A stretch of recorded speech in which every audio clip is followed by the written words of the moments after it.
kita dah bincangkanlah sedikit sebanyak berkenaan dengan dia punya base kan. Apa itu manifesto, and then macam mana kita nak identify manifesto tu. Dan apa elemen-elemen yang kita perlukan daripada manifesto itu sendiri. Dan sekarang ni kita nak move pula. Kita ni sebagai pembeli manifesto, kita nak beli ni orang tu. So kita nak evaluate pula manifesto tu. Macam mana kita nak tengok manifesto tu? Adakah kita nak tengok sama ada manifesto itu sesuatu yang mengikut logik akal, ataupun kita lebih memilih kepada manifesto yang jangka panjang, maksudnya susah untuk dicapai.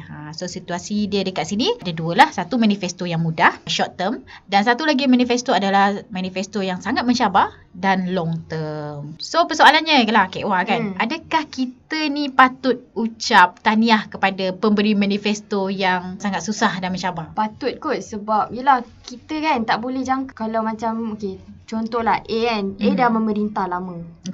Tiba-tiba B datang, dia kata dah merintah lama pun tapi tak boleh pun nak capai kan benda tu kan. And then B pula dia cakap kita akan bagi lagi advance lagi. Dia mencabar diri dia. Dia menggunakan balik manifesto yang lama, yang parti lama, tapi dia advancekan lagi. Dia kata dia nak contohlah dia nak hapuskan keseluruhan tol. Sebab parti A ni kan dia tak dapat nak hapuskan.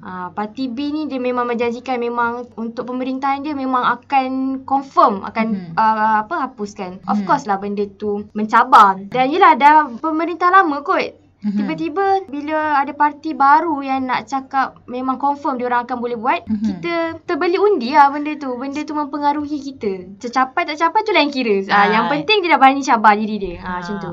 Kalau kita tengok manifesto parti ni kan, biasanya kita akan tengok parti ni macam logik sikit lah. Sebab dia punya manifesto mudah. Contohnya nak bagi RM200 setiap tahun. Betul? Kepada semua orang setiap tahun. Itu manifesto yang mudah. Dan satu lagi contoh manifesto yang susah adalah nak bagi setiap orang dekat Malaysia ni tanah sendiri. Ada sebenarnya orang-orang yang jenis yang long term yang dia tengok dia punya manifesto ni wow babe, baik aku pilih dia. Kan, sebab aku dapat tanah harga mahal.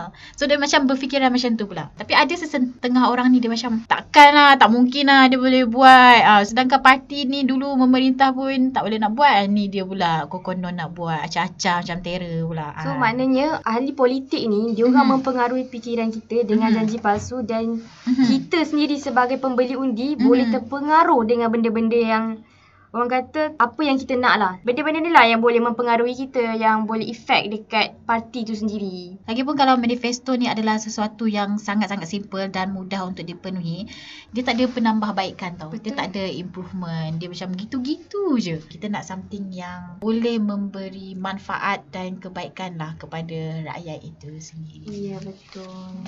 Okey, dan sekarang ni kita nak tengok pula macam mana kita nak identify sama ada manifesto tu berjaya ataupun tidak.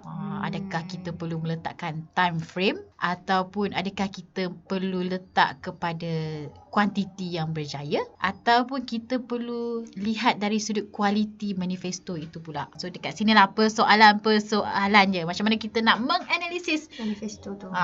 Berjaya ataupun tidak, kan? So kalau dekat certain negara lah kita boleh tengok yang diorang sebenarnya ada tracker diorang sendiri. Contohnya diorang ada apps yang bernama Open Promises.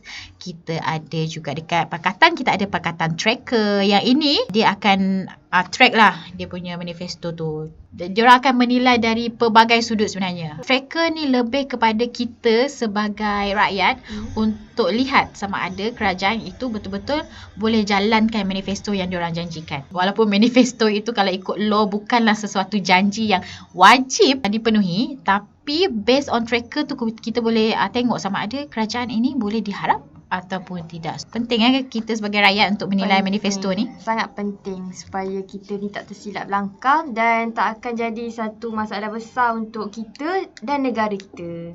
Sebenarnya kan Kak Wah, adakah janji ataupun manifesto ni semuanya mempunyai nilai yang sama sebenarnya? Bayangkanlah kalau kita ada kerajaan, contohnya satu kerajaan ni dia ada janji yang dia nak masukkan tol. Tapi after some time dia cakap, kita tak boleh lah nak masukkan tol ni sebab melibatkan kos yang sangat-sangat tinggi. Betul. Dan kita mungkin akan rugi. So dia alter dia punya manifesto tu, instead of masukkan tol, dia decide untuk kurangkan tol tu. Contoh kalau sebelum ni rakyat pakai tol bayar RM2, sekarang ni bayar RM1 je. Dia bagi diskaun 50%. Boleh ke sesuatu manifesto itu dialter sesuka hati? Bolehkah kita ubah suai sesuatu manifesto itu?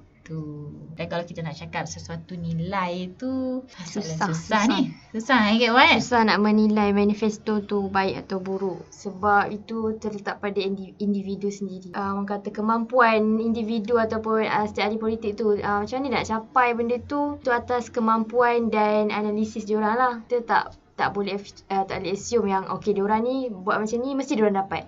Tak semestinya. Kadang-kadang parti yang tak berpengalaman nak buat sesuatu yang parti yang dah lama buat, benda tu macam tak jadi, bukan tak relevan. Maksudnya macam diorang kena kaji lagi benda tu. Kenapa dulu tak boleh capai. So jangan ambil mudah pasal benda ni.